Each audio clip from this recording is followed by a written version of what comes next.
Hoy pues tenemos el privilegio de que nos visita el pastor Daniel Rojas. Él es pastor misionero allá en el país de Costa Rica. Él es de Argentina, ¿no? Que él está contentísimo junto con muchos aquí porque ayer ganó Argentina. A mí mi hermano me invitó para la casa y no entiendo bien el juego, ¿verdad? No lo sigo, pero fui y me gocé con ellos porque cuando los vi que hacían así, pues yo hacía también así, que bueno. Algo bueno estaba sucediendo en el juego. Y ganaron, ¿no? Así que gloria al Señor.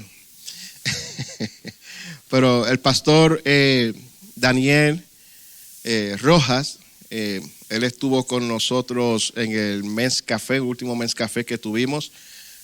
Y compartió allí con nosotros. Él está aquí haciendo unas gestiones, ¿no? Él es misionero, como le dije, allá en Costa Rica. Y cuando pues él fue al Men's Café, yo pues le pregunté hasta cuándo iba a estar aquí en Estados Unidos.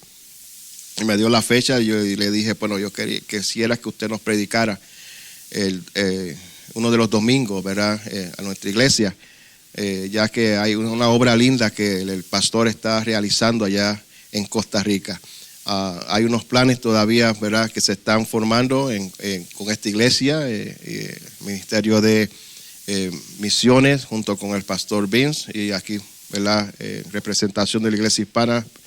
Iba a decir el pastor Roberto, pero el hermano Roberto. Y pues queremos, ¿verdad?, que usted sepa lo que está pasando y lo que va a pasar, ¿verdad?, en estos viajes, unos viajes misioneros que hay pendientes. Amén. Pero no quiero seguir hablando. Yo quisiera, ¿verdad?, que el pastor Daniel Rojas pase por aquí y pues él, ¿verdad?, hable, predique lo que Dios tenga para cada uno de nosotros. Amén. Pastor Rojas. Muchas gracias. Buenos días, ¿cómo estamos? ¿Está prendido? Sí, está prendido esto, ¿verdad? ¿Me escuchan bien? Bueno, para mí es un privilegio realmente poder estar con ustedes. Muchísimas gracias, hermano Roberto, por darme la oportunidad de estar con ustedes acá. Como lo dijo, mi nombre es Daniel. Cualquier cosa en la traducción, si voy muy rápido, me tiran un zapato nada más ahí, yo paro un poquito ahí. Pero sí, es un privilegio, es un honor para mí poder estar con ustedes. Vivo en Costa Rica con mi familia, mi esposa es de Costa Rica y mis hijos nacieron en Costa Rica. Yo la conocí a mi esposa allá en Argentina, fuimos al seminario bíblico allá en Argentina nosotros, y ella venía de Costa Rica, yo de Argentina nada más, y cuando ella me vio a mí, se volvió loca por mí, entonces empezó a acosarme y tuve que decirle que sí, ¿verdad? Ella tiene una historia un poquito diferente, donde yo la persigo a ella, donde yo lloro por ella, donde pierdo toda mi dignidad. Pero a mí me gusta la historia mía más rápida, ¿verdad? Sí, ¿verdad? Es un honor, la verdad es que es un honor. Tengo yo 21 años ya en Costa Rica. El Señor nos ha llamado a nosotros a un ministerio un poquitito diferente de lo que otros misioneros probablemente ustedes han escuchado. Antes de poder contarles lo que hacemos, déjeme presentarme, déjeme decirle más o menos de dónde vengo yo. El hermano Roberto me dijo que yo tenía hasta las 2 de la tarde, así que vamos a ponerle bien rapidito. Yo nací en un hogar, como probablemente muchos de ustedes, disfuncional. Mi mamá era cristiana, mi papá no era cristiano, mi papá le prometió las estrellas y la luna a mi mamá y ahí se quedó mi mamá esperando por esas cosas que nunca llegaron. Desde muy temprana edad empecé yo a trabajar en la calle. Mi papá tenía esta mentalidad de que se haga macho. No sé si escucharon alguna vez eso ustedes, ¿verdad? Que se haga hombre, que se haga macho, ¿verdad? Entonces, para que se haga hombre y para que se haga macho, me mandaron a trabajar desde muy pequeña edad a la calle, a vender cosas en los semáforos y cosas como muchas veces se ven en Latinoamérica. Y yo tenía 5 años cuando empecé a hacer eso. Tenía 7 años cuando muchas cosas pasaron en mi vida. Una de ellas vi a mi papá por primera vez, no la única, pero por primera vez vi a mi papá besándose con otra señora que no era mi mamá. Yo nunca pensé en ese momento por qué le hace eso a mi mamá. Yo lo que pensé fue de que Y era mi papá, era mío. Yo pensé que era mi papá, pero ahora lo tiene otra señora. Entonces, ahí me di cuenta yo, después lo pude formular obviamente, que cuando un hombre le es infiel a la esposa, no es solo infiel a la esposa, le es infiel a la familia. Entonces, en ese momento yo me sentí traicionado y mi papá lo que me dijo en ese momento fue, no le digas a tu mamá porque se va a enojar. ¿Okay? Entonces, ¿qué hice yo? Y me lo tragué. Tenía 7 años. Empecé a desarrollar en mí un odio, ese malestar interno, ¿verdad? A los 7 años y a partir de los 7 años y hasta los 9 años fui sexualmente abusado, ¿ok? Por vecinos. Y eso colaboraba más, contribuía más a todo este odio que yo iba sintiendo. También, cuando era pequeño, a los 4 años, mi papá me puso a estudiar artes marciales. Cuando llego yo a los 12 años, consigo mi cinturón negro. Entonces, ¿qué pasa? Si uno juega fútbol y practica, quiere saber que es bueno en fútbol, ¿qué va a hacer? Y se va a meter a la cancha a jugar, ¿cierto? Si uno practica artes marciales y quiere saber si es real o no es real, ¿qué va a hacer? Se va a tirar a la calle a pelear. ¿Y qué hice yo? Me tiré a la calle a pelear. Y ¿saben qué? Descubrí algo muy malo, muy feo. Yo venía tan cargado de odio, tan cargado a tan poca edad, tan cargado de tantas cosas, que cuando yo peleaba y yo golpeaba a alguien y lastimaba a alguien, encontraba placer. Encontraba placer en lastimar a otras personas. Y cuando me golpeaban a mí, sentía rico también. Y entonces empecé a desarrollar esta malísima actitud o hábito de pelearme. Habían peleas de pandillas por acá y por allá, y yo me metía por acá, peleaba con uno, con el otro, con quien iba con todos y contra todos, y le pegaba a quien estuviera enfrente mío. Un par de veces me desperté porque me noqueaban y me despertaban en el hospital. Hasta que llegué a los 16 años, después de ganar un torneo sudamericano, me contrata, por decirlo de alguna manera, una persona que era un traficante ahí en la ciudad, y entonces me contrata para ser como un guardaespaldas de él, más o menos de alguna manera, o cobrador se le puede decir. Y yo me acuerdo que en ese momento yo hice mucho daño, hice muchas cosas muy tontas, muy tontas. Y en medio de todo esto, una iglesia que mi familia estaba yendo, se le ocurre hacer un campamento, participar en un campamento de jóvenes, y me dicen a mí que quieren que yo vaya a ese campamento. Y ellos están locos, es un campamento de jóvenes de una iglesia con el estilo de vida que yo iba llevando, no me pareció de ninguna forma atractivo, y yo decía, un grupo de jóvenes alrededor de una fogata agarradito de la mano cantando Kumbaya, eso no es para mí. ¿Okay? El problema era de que mi hermana quería ir, mi hermana menor, y por sobre todo yo atesoraba a mi hermana. Y yo dije, mi hermana va a ir y yo sé que van a haber un montón de gavilanes allá en el campamento y me le van a querer hacer daño a mi hermana, me la van a querer. Yo dije, no, yo voy a ir a ese campamento a cuidar a mi hermana y hacerle la vida imposible a los acampantes y a los consejeros y a todo. Esa era mi mentalidad, ¿ok? Con esa mentalidad fui yo. Lo que no me habían contado a mí es que en ese campamento iban a haber más de 1000 jóvenes, ¿okay? Que era una semana de campamento, y entonces ya que quedaba, yo dije, bueno, vamos a tener que esforzarnos más para hacerle la vida imposible a todo acá. Y empecé, y pobrecito mi consejero, que yo lo amo, es un hombre de Dios, el tercer día lo hice llorar yo a él, ¿verdad? Y entonces yo venía, no lo golpeé, sino que era tan mal criado yo que le hice llorar, y entonces esa era mi actitud. Pero el predicador empezó a predicar él, y él decía, yo sé, todas las noches predicando, y él decía, yo sé que vos estás acá y yo sé que vos tenés odio en tu corazón y yo sé que vos odias a tu papá. Y yo estaba sentado entre 1000 jóvenes ahí y yo me enojé de tal manera, yo dije, mi mamá lo llamó para contarle sobre mí. Imagínense, nada que ver. Yo dije, mi mamá lo llamó y después, este es en el 99, no había WhatsApp todavía, ¿verdad? Entonces yo dije, bueno, no es posible. Y él seguía predicando. Y para mí era algo increíble porque yo pensé que era sumamente rudo. Y el Señor me venía despedazando de a poquito y de a poquito hasta que llegamos al último día. Y yo entendí perfectamente que yo era pecador, que yo necesitaba de Cristo. Pero yo decía, el Señor no me va a querer a mí. Yo hice demasiadas cosas tontas, yo lastimé a muchas personas, el Señor a mí no me quiere. Lo que yo voy a hacer es volver a mi pueblo, portarme bien por un tiempo y cuando ya cambie voy a empezar a ir a la iglesia. ¿Okay? Es como antes de ir al hospital porque estoy enfermo, mejor me curo para ir al hospital, algo así más o menos, ¿verdad? Entonces, ¿qué pasa? El último día de prédica me sentaron, porque no me senté yo, me sentaron justo al frente del predicador, así como aquí hay, ¿verdad? Y estábamos ahí y el predicador agarra, del púlpito cerrado, ¿verdad? Acá agarra una vasija preciosa, una vasija esta de barro, vieron que son hermosísimas, ¿verdad? Y la trae y dice, esta es tu vida, señalando a todo el mundo. ¿Y vos sabés qué hiciste con tu vida? Vos hiciste esto con tu vida. ¡Pah! La tiró al suelo y se reventó esa vasija. Por todos lados se desparramó esos pedacitos. Un pedacito me entró en el ojo. La cuestión es que se fue por todos lados, ¿verdad? Y él dice, así está tu vida. Así está destrozada. Y vos estás preguntándote ahora, ¿cómo va a ser Dios para arreglar eso? Y yo dije, bueno, ese truco lo quiero ver. ¿Cómo va a ser? Porque si a mí él me demuestra cómo puede pegar todo eso, entonces probablemente hay una forma en la que Dios pueda arreglar mi vida también. Y él dijo en ese momento, Dios no quiere arreglar tu vida. Y él agarró y sacó otra vasija, pero esta estaba pintada, bien bonita. Y él dijo, él quiere darte una vida nueva. Y yo dije,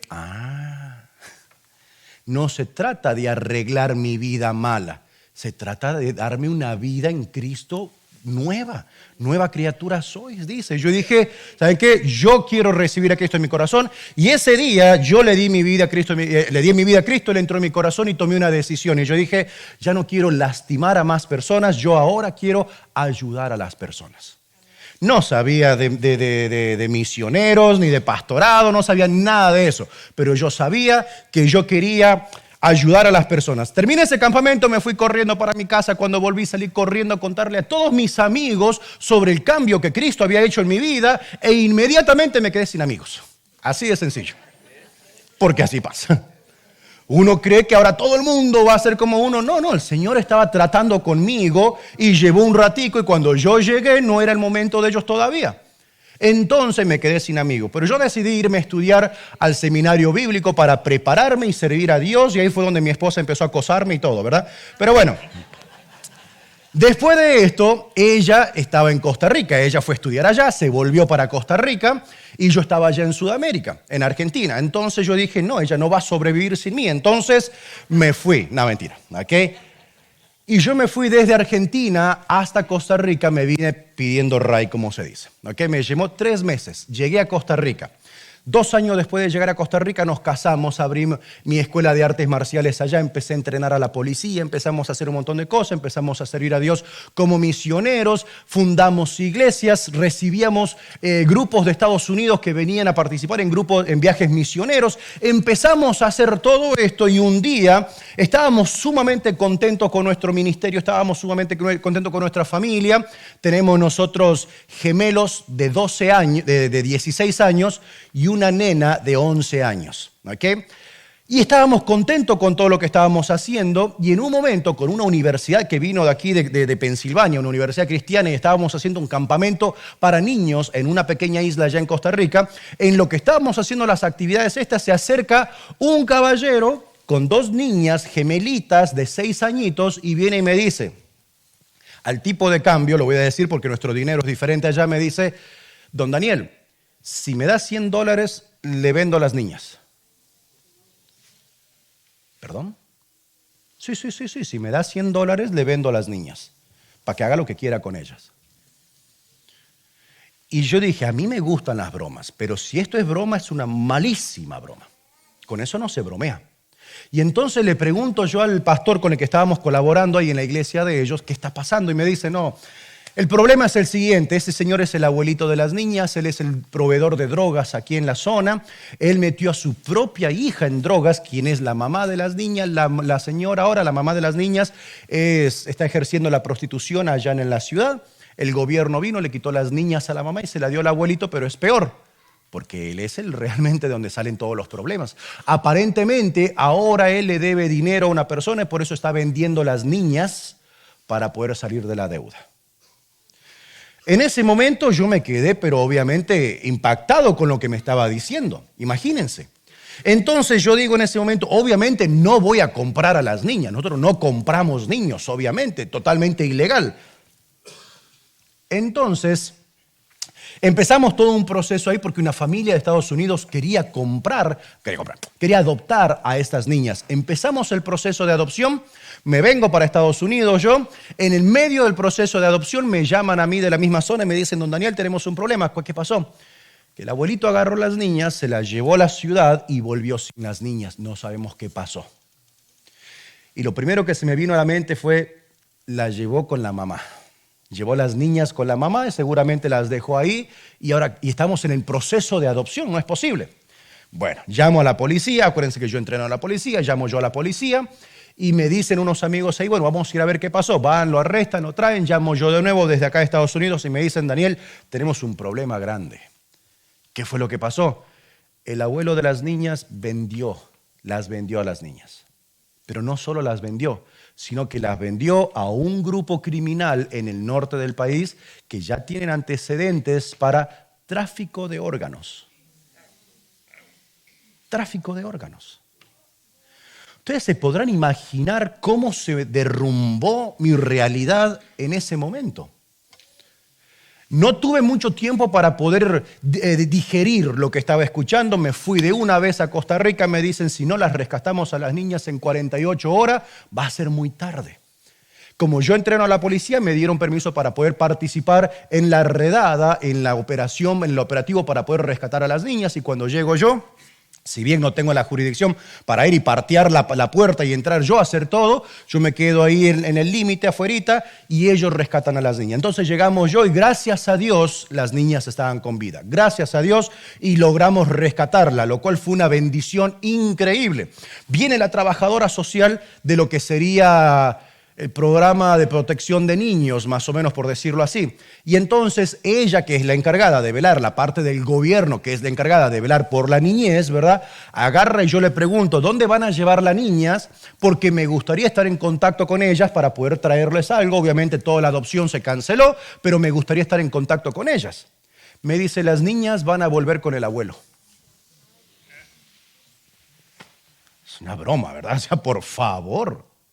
Sí, me dice, porque ningún hogar las va a recibir a ellas. ¿Cómo? Deme un minuto que yo voy a llamar a los hogares cristianos de acá que yo conozco porque hemos trabajado con la mayoría allá. Y deme 5 minutos y le vamos a conseguir un lugar a las niñas. Me dice, bueno, llame.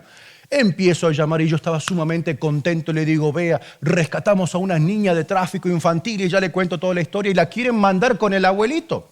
Y el abuelito es el problema. Ustedes la podrían recibir ahí. No, me dice, no. ¿Cómo que no? Y llamo a otro y no, y a otro y no. Y dije, vergüenza para los hogares cristianos, voy a llamar a unos hogares que no son cristianos y ellos sí la van a recibir. Llamo y tampoco me las quisieron recibir. Pregunto, ¿por qué no? ¿Por qué no? Quien sea que haya pagado por esas niñas, las van a estar buscando después. Y eso pone en peligro a todo el resto de la población. Tienen razón, pero no es aceptable, para nada. Decidimos con mi esposa abrir un hogar de niñas para poder, o niños en general, para poder rescatar a estas criaturas y traerlas con nosotros. Pero yo dije, tráfico infantil aquí en Costa Rica es una broma eso. Llamo al jefe de la policía, que es amigo mío, entonces ya voy y me dice, Dani, ¿no tenés una idea de lo que pasa aquí en Costa Rica? Bueno, cuénteme, dígame lo que está pasando para poder entender. Y cuando veo lo que está pasando allá en Costa Rica, no les voy a dar muchos detalles. Ustedes con mucho gusto pueden hablar con el hermano Roberto. Él vio algunas de las imágenes que yo le muestro a algunas personas para que entiendan un poco mejor de lo que estoy hablando. Pero me dice, los dos problemas más grandes que tenemos con la trata de personas aquí en Costa Rica en lo que es menores de edad es el tráfico de órganos y la explotación sexual infantil. Personas de todo el mundo, especialmente de aquí de la parte del norte, vienen a Costa Rica y pagan un montón de dinero para tener relaciones sexuales con niñas o niños entre las edades de 7 a 12 años. ¿Ok? Y otras personas vienen todavía y pagan más dinero para poder hacer la parte del tráfico de órganos. ¿Ok? Cuando yo veo todo eso, es realmente alevoso lo que estaba pasando. Ahora, en muchas otras culturas, lo que hacen es de que viene algún cartel, viene algún grupo criminal organizado, ¿cómo se dice? Secuestra a la menor y la llevan y la vienen pasando por diferentes países y así como muchos llegan acá también. En Costa Rica pasa algo diferente, ¿ok? La explotación sexual con estas menores normalmente se hace, o quien la hace es la mamá de la niña. La forma en la que funciona allá es que diferentes carteles que tenemos ahí, ellos buscan los clientes, buscan a estas mujeres que la mayoría son prostitutas también como tal, tienen sus hijos y entonces así conectan, uno trae el cliente, ella trae a su hija o a su hijo, es abusado y ella se la lleva a la casa. Mi pregunta era la siguiente: ¿cuántos de estos niños y niñas están yendo a la iglesia? Y si yo les cuento el porcentaje de criaturas que van a la iglesia, que muchas veces las mamás dicen, vaya a la iglesia, vaya. Ustedes vieron cómo son nuestras comunidades a veces chiquiticas allá, entonces dicen, vaya a la iglesia, juegue en la iglesia, porque ella tiene que trabajar, tiene que recibir clientes, tiene que hacer varias cosas, y lo mandan a la iglesia. Y las criaturas van a la iglesia, juegan, hacen de todo, y muchas veces los líderes de la iglesia no saben qué es lo que realmente está pasando en la vida de esas criaturas. Y a veces creemos nosotros de que porque traen la Biblia o porque se aprendió el versículo o porque sonríen, ahí en la actividad realmente no está pasando nada. Es realmente alevoso lo que está pasando. Me pide entonces a mí el jefe de la policía, me dice, necesito que me ayude en lo siguiente. ¿Qué es lo que necesito que me ayude? Necesito que me ayude es que cada vez de que hayan niñas o niños que son rescatados de abuso sexual, porque el término explotación sexual o tráfico infantil no entra en ninguna categoría allá en Costa Rica legal, lo cual no lo hace un crimen como tal. ¿Okay? Entonces termina siendo abuso sexual nada más. Cuando hay estas criaturas que se rescatan, el sistema como tal, los hogares de niños del sistema se están colapsados, ya no hay dónde ponerlos. Entonces vos les podrías conseguir algún lugar, porque yo les dije que íbamos a abrir el hogar de niños. Entonces lo podrías poner en algún lugar mientras ustedes abren su hogar. Por supuesto que sí. Entonces logramos rescatar, asistir a la policía en todos estos rescates, aproximadamente 80 menores desde el año pasado y este año. ¿Okay? El año pasado yo vine para poder recoger las finanzas, para poder comprar un hogar de niños, una propiedad donde podamos traer a los menores, y gracias a Dios pudimos recoger las finanzas, compramos el lugar, lo arreglamos y espectacular. El año pasado, en febrero, me dicen, necesitamos que vengan con nosotros porque tenemos una situación. Entonces ya voy yo con ellos. No sé si ustedes se acuerdan, pero cuando uno está muchas veces en nuestros países hermosos en Latinoamérica, en Centroamérica, cuando uno sale de la capital y se está yendo a otro lado, a veces la carretera no son las más amplias como lo son aquí en Estados Unidos. Nosotros tenemos un carril de ida, un carril de vuelta. Y entonces nosotros íbamos al operativo con un posible tráfico de órganos y entonces vamos y nos quedamos atascados detrás de una larga línea de camiones y buses. Y no se podía pasar, y no se podía pasar, y no se podía pasar. Perdimos casi una hora. Llegamos nosotros a donde estábamos llegando, obviamente. Se hace todo el operativo. Yo estoy esperando para que salgan las criaturas para poder ponerlas en algún otro lado. Entonces me llama el jefe de la unidad que estaba en ese momento, del operativo. Me dice, Daniel, venga para acá. Ya vengo yo por allá. Acuérdense que yo no tengo la jurisdicción para ir a patear puertas con ellos, ¿verdad? Entonces ya llego, yo estoy acá. Y me dicen, necesito que veas esto. Porque si no podés manejar esto que vas a ver, es mejor que no vuelvas. Lo que yo me imaginé en ese momento fue de que ellos estaban de alguna manera haciendo abuso de autoridad y golpeando de alguna manera a estos traficantes que estaban a punto de lastimar a los niños. Lo cual, si hubiera sido ese el caso, no hubiera dicho nada. Porque la verdad, me van a disculpar, el hermano Roberto, saben los que me conocen, que yo la única forma que soy transparente, le voy a decir las cosas como son y no voy a tratar de sobreespiritualizar algunos de los temas porque el mundo donde yo vivo es sumamente real. Y cuando a mí me dijo a estas personas que iban a lastimar, masacrar a estos niños, los agentes van a hacer abuso de autoridad, Y yo digo, ¿y dónde voy yo? ¿Dónde firmo? ¿Dónde pego también yo, verdad? La cuestión es de que entro, ¿verdad? Pensando que eso era lo que iba a ver. Y cuando entro, no fue lo que vi. Lo que yo vi fue a mano izquierda mía una mesa, 3 bebés totalmente abiertos, sin órganos. Y agarra el médico forense, me agarra la mano, me trae cerca, me hace tocar uno de los cuerpitos y estaba tibio. Y me dice, creo que llegamos aproximadamente 30 minutos tarde. 30 minutos tarde. Ahora, él me dijo, si usted no puede manejar eso, no viene más. ¿Se acuerdan? Entonces tengo que manejarlo. Entonces entré de una vez en automático para ver qué más querían que yo haga ahí. Estoy viendo eso, no lo puedo procesar en ese momento en mi mente. ¿Qué es lo que veo? Veo estas criaturas, veo a los que hicieron o los criminales, veo que están ahí muertos de la risa. Los efectivos o los oficiales que estaban esposándolos o reteniéndolos a ellos, los llamaban por nombre como si se conocieran de toda la vida. ¿Ok? Y veo todo este sistema totalmente corrupto. Salgo, estoy tratando de procesar, dije, vi los niños, vi que llegamos tarde, vi a la policía corrupta, vi a los criminales, pero ¿saben qué no vi? No vi a la iglesia. No vi la iglesia. En ese momento estábamos nosotros ayudando a una iglesia, ahí en Costa Rica, que se estaba dividiendo. ¿Y saben por qué se estaba dividiendo esa iglesia? Porque no se habían puesto de acuerdo en los colores que iban a pintar las paredes. Dense cuenta. Por eso se estaba dividiendo la iglesia. Y esto estaba pasando en nuestras narices. Primero me enojé yo conmigo mismo, porque yo dije, no puede ser de que yo esté entrenando a la policía, que yo tenga un nivel alto en artes marciales y que aquí que haya que aquí abajo, y esto está pasando en mis narices y no he hecho nada. Segundo, dije, Señor, ¿dónde está la iglesia? E inmediatamente caí en una depresión. Yo no podía dormir porque yo sentía que estos bebés me miraban constantemente. No podía dormir. Pero soy esposo, papá y pastor.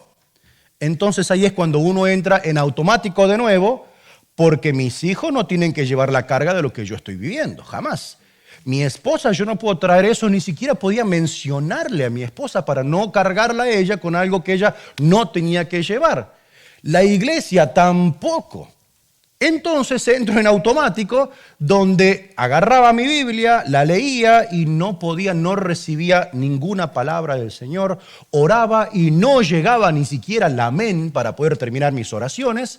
Y estaba en un limbo, por decirlo de alguna manera. Estaba perdido en mi mente por 3 semanas y mi pregunta para con Dios era, Dios, Señor, ¿dónde está la iglesia? ¿Por qué nosotros como cristianos muchas veces somos tan vanos en nuestras problemáticas, en tantas cosas, y no estamos prestando atención a lo que realmente importa? ¿Dónde está la iglesia? 3 semanas después, el Señor vino y me pegó una cachetada con su amor y su misericordia. Ustedes vieron cuando el Señor a veces le llama la atención a uno, que es espectacular, ¿verdad? Me pegó una cachetada y me dijo, yo le dije, Señor, ¿dónde está la iglesia? Y el Señor me dijo, Daniel, vos sos la iglesia. La iglesia no son las 4 paredes donde vamos. Nosotros somos la iglesia. Nosotros somos el templo del Espíritu Santo. Por lo tanto, si vos estabas ahí, es porque la iglesia está ahí. Entonces, Daniel, ¿qué vas a hacer? ¿Qué vas a hacer? Y entonces el Señor me pasó la bola para acá. Y ahora es, Señor, ¿qué querés que haga? ¿Cómo se pelea en contra del tráfico infantil como tal? Para ir terminando la primera parte, ustedes saben que los predicadores tienen 5 veces, dicen, para ir terminando, ¿verdad? 5 veces. Esta es la primera. Esta es la primera. ¿Okay? En media hora tiro la segunda. Yo dije, Señor, ¿qué querés que haga? Y entonces el Señor nos regaló 3 palabras. Prevención, intercepción o intervención, ¿ok? Y restauración. Se la voy a hacer bien cortita, ¿ok? ¿Dónde pasó los primeros casos que vimos nosotros? En una actividad de una iglesia. ¿Estará pasando eso en las iglesias? ¿Será que las criaturas que están yendo a las iglesias están siendo abusadas en sus casas y no prestamos atención? Creamos nosotros un material de escuela dominical para que las iglesias puedan enseñar a los niños en las iglesias, obviamente, y enseñarle parte de lo que es la creación de Dios en nuestro cuerpo, y se podría decir de alguna manera educación sexual dentro de la iglesia. Ustedes vieron, paréntesis, ¿vieron lo que es la educación sexual en el sistema público hoy por hoy? Es alevoso. Es muy, muy destructivo lo que se le hace muchas veces en la cabecita de los menores hoy por hoy, ¿ok? Pero la iglesia a veces no hacemos nada tampoco. Entonces el programita las lecciones de escuela dominical hablan acerca de lo que es la creación de Dios, absolutamente todo, y termina en nosotros. Y dentro de lo que termina en nosotros le habla también a los menores de que hay ciertas áreas en su cuerpo que nadie puede tocar, así como si nosotros le habláramos a nuestros propios hijos más o menos. Y entonces empezamos a hacer un censo para ver de qué manera o cuántos menores que iban a la iglesia estaban siendo sexualmente abusados, y era increíble. No solo eso, y no le voy a pedir a nadie que haga nada acá, nos dimos cuenta que no solo niños, no solo menores, había una gran población de adultos, especialmente mujeres, que en algún momento en su vida habían sido sexualmente abusados. Y cuando nosotros nos damos cuenta de eso, nos damos cuenta que el problema era más grande de lo que pensábamos. Y si yo pidiera acá, no lo hagan, por favor, pero si yo dijera acá, ¿cuántos de los que están presentes fueron sexualmente abusados o explotados alguna vez? Se sorprenderían ustedes de ver las manos levantadas. Una vez cometí el error de hacerlo en una iglesia aquí en Carolina del Norte, y levantaron un montón de personas las manos, esposas que los esposos no sabían, esposos que las esposas no sabían, hijos que los padres no sabían, y el pastor. Nos damos cuenta que es un problema más grande de lo que pensábamos. Entonces la idea es prevenir a través de la educación y el evangelismo que eso siga pasando. Pero a través de todo esto identificamos casos. Entonces, ¿qué viene? La intervención, la recepción. Rescatamos a estos menores. Y viene el tercer punto, que es la restauración. ¿Sabían ustedes que estas criaturas que son sexualmente abusadas vienen con muchos traumas? Ya no tenemos menores acá, ¿verdad? Está dormidita. Ok, perfecto. Para darles una idea. Hace unos días nosotros tenemos las niñas en el hogar y viene un hermano que está lleno de Dios. Este hermano es un pastor, un hermano pero espectacular, ¿verdad? Ya quisiera ser yo como él. Viene y nos trae pizza para las niñas al hogar, y entonces viene con las pizzas.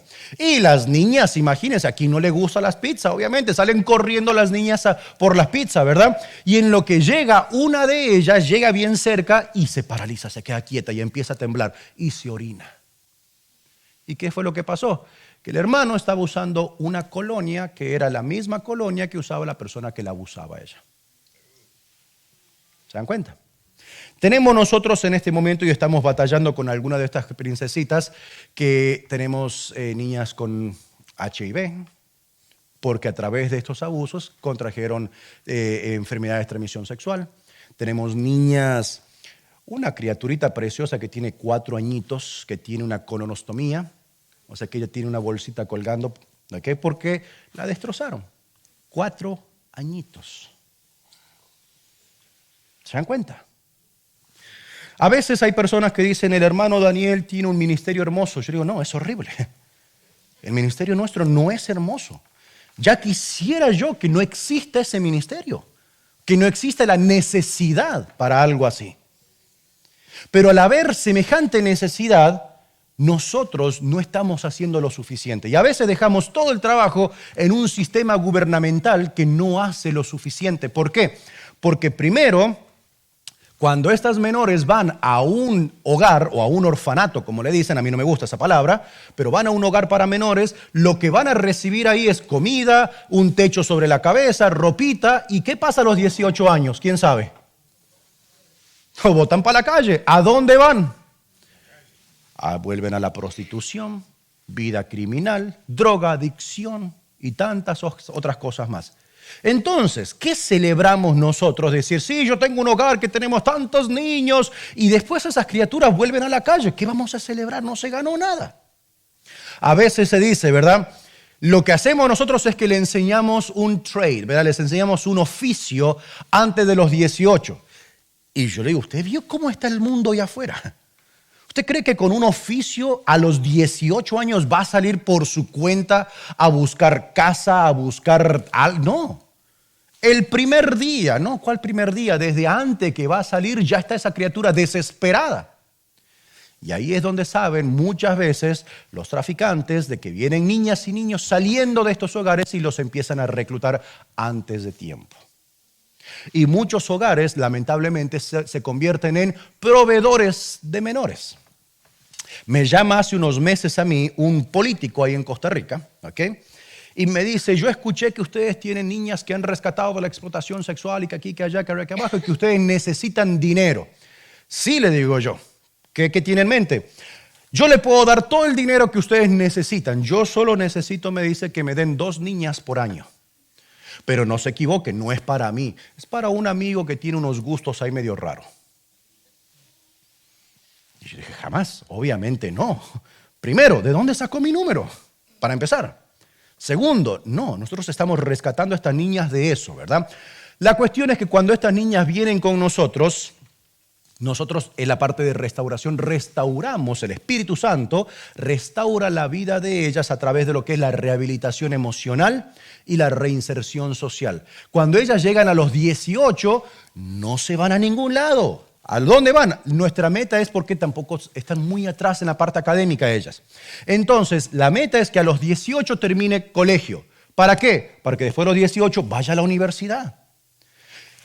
Decimos a veces que aprenda un oficio, está bien, que sea panadera, que sea, no sé, que sepa hacer algo, está perfecto. Peluquera, está perfecto. ¿Y si quería ser doctora? ¿Y si quería ser ingeniera? ¿Quería ser, no sé, algo más? ¿Por qué limitarla? Ahora, que si quiere ser panadera, que sea panadera y que se quede aquí en el hogar porque a mí el pan me gusta. ¿Okay? Pero ¿por qué limitarlas? Entonces nuestra meta es poder llevarlas hasta los 18, culminar el colegio, que vayan a la universidad, que reciben un título universitario y entonces ayudarles a conseguir su primer trabajo a tiempo completo y entonces se termina nuestro programa de reinserción como tal.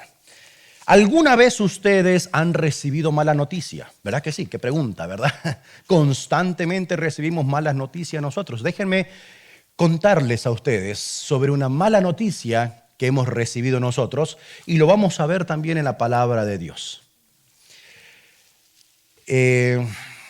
Cuando nos llaman a nosotros o cuando hacemos las investigaciones, como yo le dije, nuestro ministerio está basado en uno de los males más grandes que existe en la sociedad, que es el abuso, el daño, el atropello sobre las menores. Cuando a vos te llega alguien y vos lees el reporte de cómo es posible que una criatura de 4 añitos va a ser sexualmente abusada.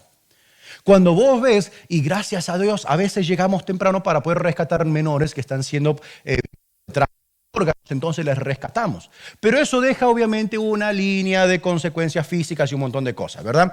Pero muchas veces cuando nos llaman a nosotros es una mala noticia que hay que tratar de solucionar, ¿cierto? Están abusando, están unas niñas acá, me acaban de llamar ayer de que hay 2 niñas identificadas de 10 años en un prostíbulo que está escondido y que necesitan que vamos nosotros a hacer algo. Porque ya le avisaron a la policía y la policía no hace nada, más bien la policía es clientela de ese lugar. ¿Okay? Entonces, siempre que recibimos noticias, nosotros son noticias malas, pero hay noticias malas y hay noticias muy malas. Hay noticias que nos llegan a nosotros donde sabemos de que no hay absolutamente nada que podemos hacer. Que por más que intentemos, no hay nada que podamos hacer.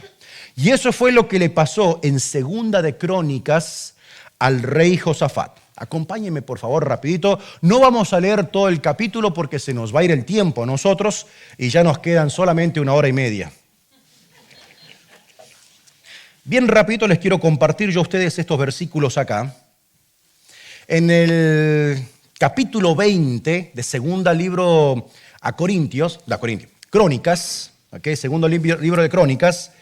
Vamos a estar en el capítulo 20, está el rey Josafat y él recibe una noticia sumamente mala. Dice así, Capítulo 20, versículo 1. Pasadas estas cosas aconteció que los hijos de Moab y de Amón y con ellos los amonitas vinieron contra Josafat a la guerra. Y acudieron algunos y dieron aviso a Josafat diciendo, contra ti viene una gran multitud del otro lado del mar y de Siria, y están aquí en Hasezón Tamar, que es en Gadí. ¿Perdón aquí? Entonces, versículo 3, él, hablando del rey, tuvo temor. Entonces el rey tuvo temor. Acaba de recibir una noticia. 3 ejércitos vienen contra ti. Y no solamente son 3 ejércitos, es una gran multitud. Y entonces él recibió esa noticia y tuvo temor. Oremos antes de poder continuar en la palabra del Señor. Bendito Padre que estás en el cielo, gracias Padre eterno. En este momento que abrimos tu palabra, Señor, para que tú nos hables, te pedimos que seamos sensibles a tu palabra, Señor, porque tú siempre hablas. A veces no escuchamos, pero tú siempre hablas. En este momento, Señor, disponemos nuestro corazón para recibir tu palabra. En Cristo Jesús, amén.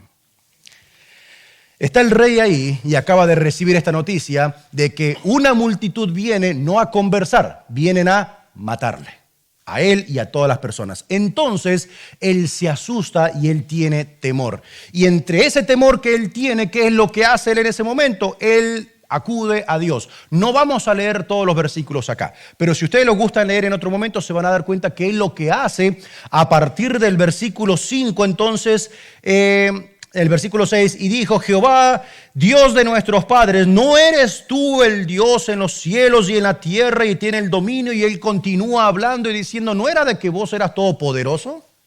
¿No eras de que vos nos cuidabas a nosotros? No era, y seguimos nosotros, ¿verdad? No era de que me ibas a proveer y aquella palabra que me diste y aquella otra cosa. No era que eras más grande que mi problema. ¿Ustedes se acuerdan cuando decimos a veces, no le digas a Dios qué tan grande es tu problema? Dile a tu problema qué tan grande es tu Dios. Y lo hacemos. Y viene el problema igual. Y nos asustamos igual. ¿Les pasó? Pasa, ¿cierto? Por eso yo le digo de que yo les voy a hablar a ustedes desde un punto de vista sin sobreespiritualizar muchas veces las cosas, porque a veces venimos a la iglesia, nos llenamos de una emoción positiva que termina aquí cuando llegamos al parqueo y el carro no quiere encender. Eso pasa.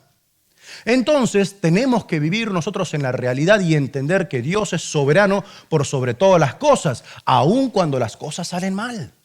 Cuando yo vi eso en ese momento y vi a los niños en esta mesa, ¿ustedes creen que yo sentí que Dios estaba en control? ¿Ustedes creen que yo no me cuestioné por qué nos demoramos tanto tiempo trabados detrás de una línea de camiones cuando el doctor me dice que llegamos 30 minutos tarde y perdimos nosotros 1 hora? Señor, si vos abriste el Mar Rojo y no se podía sacar un poquito estos carros de acá. Y uno empieza a cuestionarse, por supuesto que sí. A veces las malas noticias llegan de tal manera a nuestra vida que nos hacen cuestionar muchas cosas, así como Josafat está cuestionando acá. No es que vos eras Dios. No es que vos eras Dios, ¿cierto? Por ejemplo, y yo le comentaba al hermano Roberto, ahora nosotros tenemos 25 niñas en el hogar, ¿ok? Nosotros anualmente tenemos que pagar una hipoteca sobre la propiedad que tenemos, ¿ok? Y tenemos en Estados Unidos nosotros una serie de iglesias que se comprometieron con nosotros para ayudarnos a pagar esta hipoteca por 5 años. Entonces yo dije el año pasado, gracias a Dios, ¿verdad? Algunas de esas iglesias me llamaron ahora el mes pasado y me dijeron, no te vamos a poder ayudar. Y nos dejaron con una deuda enorme. Y yo dije, Señor, se dice en Costa Rica. No sé si te diste cuenta, Señor, ¿verdad? Y entonces uno empieza a pasar con todas estas cosas. El dinero, nosotros no recibimos financiamiento del Estado allá en Costa Rica. Todo el financiamiento que tenemos nosotros viene de hermanos y de iglesias. Y nosotros tenemos que mostrarle al gobierno que como no recibimos dinero del gobierno, tenemos que mostrarle mensualmente que tenemos el dinero para poder tener las operaciones. Si nuestro dinero, nuestros recursos muestran que tenemos capacidad para poder tener solamente 10 niñas. ¿Ok? Nos permitieron traer a las otras niñas, pero nos dijeron que podemos tener solamente 10 niñas. Tenemos 25 niñas. Yo dije, por fe, vamos a tener a las otras niñas. Y entonces, amén, claro que sí. El caballero que estaba tratando de comprar una de las niñas que me llamó por teléfono encontró otra forma para sacar de nuestras niñas. Llamó el lunes pasado, llamaron el lunes pasado de que iban a ir a recoger a una de las niñas para poder dársela a este señor, porque como nosotros no tenemos el financiamiento, no hay nada que podemos hacer para retener a la menor. ¿Sabe qué tuvimos que hacer? Esta criaturita preciosa que esta persona quiere, tiene por descuido en una infección y otras cosas con las que ella quedó después del abuso, ella desarrolló falla renal. Entonces en este momento ella tiene falla renal. Tiene otros problemitas más ahí. Entonces lo que tuvimos que hacer nosotros es decir, no, pero no la lleven porque ella tiene este problema, y tiene este problema, y tiene aquel otro problema. Entonces tratamos de alguna manera de que sea tanta la problemática que tenga esta criatura para que él no la quiera. Y por ahora está funcionando. Pero yo digo a la vez, ¿por qué tenemos que nosotros agarrar a estas criaturitas y de alguna manera hacerla menos atractiva para poder ser abusada? ¿Se entiende? La noticia mala que recibimos nosotros ahora fue de que no hay nada que podemos hacer, y si algún cartel o políticos o quien sea corrupto quiere hacer disposición de las otras niñas, se la van a llevar. Se la van a llevar. Aquí está Josafat hablando con Dios y diciéndole, pero Señor, ¿dónde estás básicamente? Y entonces, ahora sí en el versículo 15, vamos a leer el versículo 15 y 16 y 17 del mismo capítulo 20, ¿ok? Dice, voy a leer un poquito el versículo 14, en lo que estaba hablando Josafat, ¿verdad? Dice, y estaba allí Jahiel, hijo de Zacarías, hijo de Benania, hijo de Jahiel, hijo de Batanías, levita de los hijos de Asaf, sobre el cual vino el Espíritu de Jehová en medio de la reunión, y dijo, estoy en el versículo 15, oíd Judá todo, y vosotros moradores de Jerusalén, y tú, rey Josafat, palabra de Dios dice acá, ¿verdad? Jehová os, están conmigo, ¿verdad? Versículo 15. Jehová os dice así, no temáis ni amedrentéis delante de esta gran multitud, porque no es vuestra la guerra, sino de Dios. ¿Saben qué cosa más increíble? Porque a veces yo me lleno tanto de esta ansiedad de que tenemos que ir a hacer cosas, de que hay que hacer tanto, y el Señor me vuelve, me ve a mí y me dice, pero ¿de qué te preocupas? Esta guerra no es tuya, esta guerra es mía. ¿Que vos pensabas que Satanás está sacando a esas niñas de tus manos? No son de tus manos, son de mis manos. ¿Vos pensás, Daniel, que vos amás a esas criaturas más de lo que las amo yo? Jamás.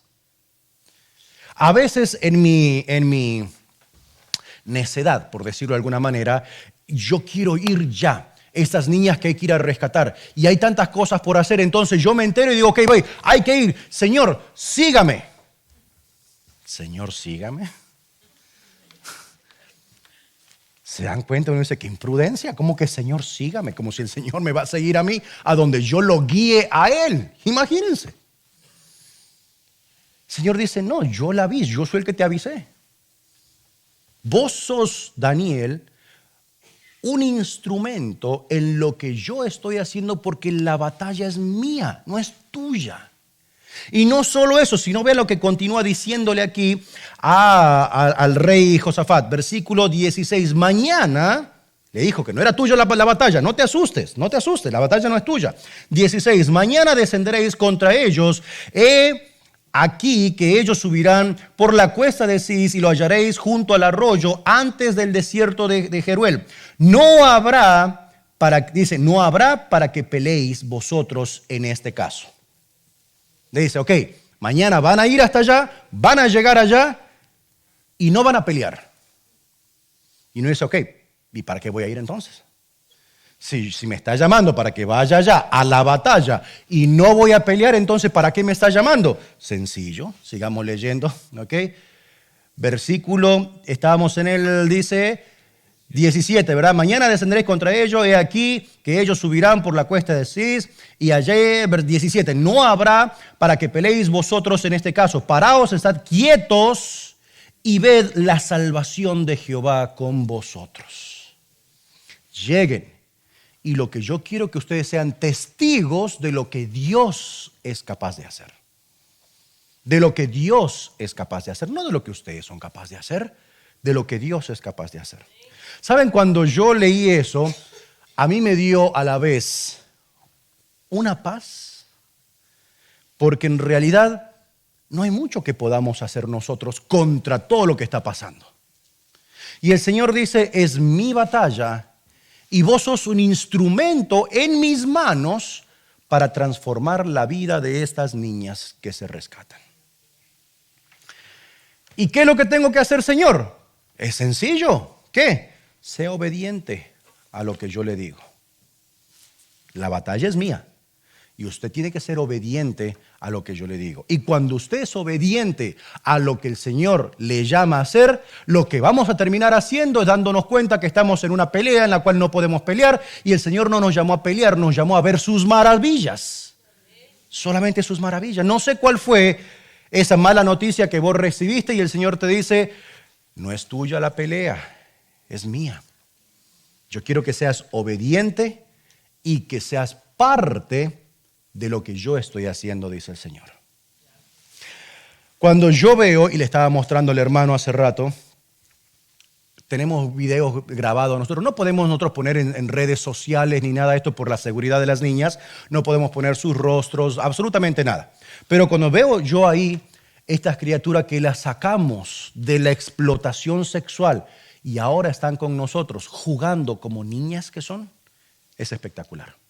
Una de ellas, la semana pasada, varias, se pusieron de acuerdo y me cuenta mi esposa, porque yo no estaba ahí, me cuenta mi esposa que se pusieron de acuerdo, pidieron unas tizas y entonces con estas tizas ellas vinieron y se pusieron a dibujar y lo que dibujaron fue, esto lo pueden ver en la página de Facebook, en Thrive Vision, después pueden tener información atrás, hicieron unos dibujos donde pusieron somos una familia feliz y pusieron amo a mi nueva familia.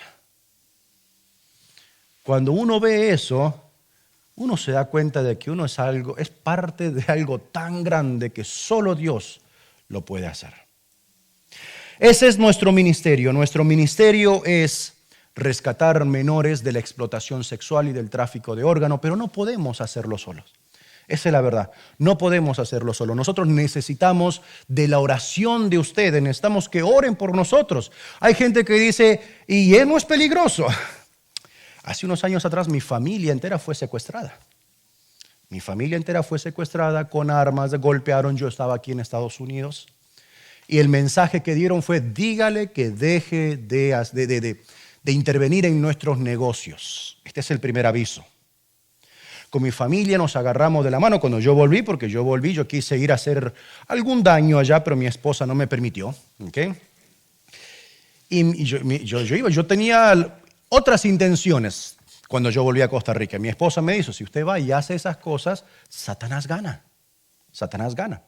Entonces yo le dije a mi esposa, si vos me pedís hoy que no continuemos con este ministerio, no continuamos, porque es muy peligroso. Muy peligroso. Y ella dijo, no. Si algo viene contra nosotros, el Señor nos va a proteger o no. Pero Él va a tener la gloria. La gloria va a ser para Él. Nos agarramos las manos con mis hijos, oramos y rededicamos nuestra vida al Señor. Sí es peligroso, pero sabemos que nuestro Dios es más grande.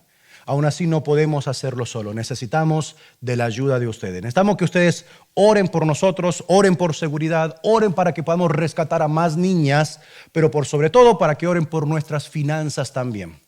Si el Señor le llama a usted a ser parte del equipo, del ejército que está con nosotros peleando contra este mal, sacándole a estas niñas de las garras del enemigo para darle la vida que el Señor ya dispuso para cada una de ellas. Imagínense el testimonio de estas criaturitas.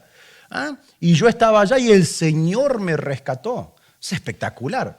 Y si ustedes dicen, yo quiero ser parte de eso, allá atrás tenemos nosotros información, pero es de la siguiente manera, y yo sin esto pedirle esto con mucho respeto. Hay unos brochures con nuestra información, agárrenlo, llévenlo, compartan, hagan lo que quieran con eso. Les agradezco mucho si nos ayudan a difundir más. Pero aparte, si ustedes dicen, ¿cómo podemos ayudar nosotros económicamente? Con las niñas tenemos un programa de patrocinio, de sponsorship, ¿verdad? De patrocinio o de padrinos como tal, donde atrás tenemos una tarjetita con la foto de una niña, donde nosotros lo que hacemos es de que difuminamos un poco el rostro y le cambiamos el nombre, porque eso no puede salir en redes sociales ni nada. Entonces, si usted dice, yo quiero ayudar económicamente con una niña o más, puede agarrar una de esas tarjetitas y esa va a ser la menor que usted va a hacer de sponsor, ¿ok? Nosotros pedimos $50 mensuales. Si ustedes nos pueden ayudar con $50 mensual, sería una bendición. Ahí está toda la información que ustedes necesitan. Pero si usted va a agarrar una de esas, dos cositas. Una, no es solo para orar por ella, es para ayudarnos económicamente con las menores. Y segundo, no, por favor, escúcheme, no pueden sacarle una foto y ponerlo en ninguna red social. A veces dice, yo le quiero ayudar, entonces lo voy a poner en todas mis redes sociales, y eso lo que hace es incrementar el nivel de riesgo para con nuestro hogar donde están las menores ahí. ¿Okay? Entonces, por favor, no lo haga. Pero si usted quiere ayudarnos económicamente, ahí está toda la información para que usted lo pueda hacer. Termino con esto. Este es el segundo, ¿verdad? Todavía tengo tiempo. El nombre de nuestro hogar es Estrellitas de Mar. ¿Escucharon alguna vez la historia de las estrellitas de mar?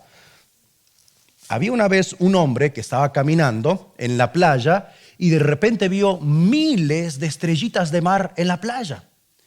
Y allá a la distancia vio que había un niño que corría al agua y volvía a la playa, y corría al agua y volvía a la playa. Entonces él se acercó y le preguntó al niño, ¿qué estás haciendo? Y el niño le dice, es que hace mucho calor y es marea baja, el mar retrocedió, y cuando retrocedió dejó a todas estas estrellitas de mar en la arena. Y si yo no las rescato, ellas se van a morir. Y entonces el Señor ve para todos lados y dice, pero hay miles de estrellitas de mar, no vas a hacer ninguna diferencia.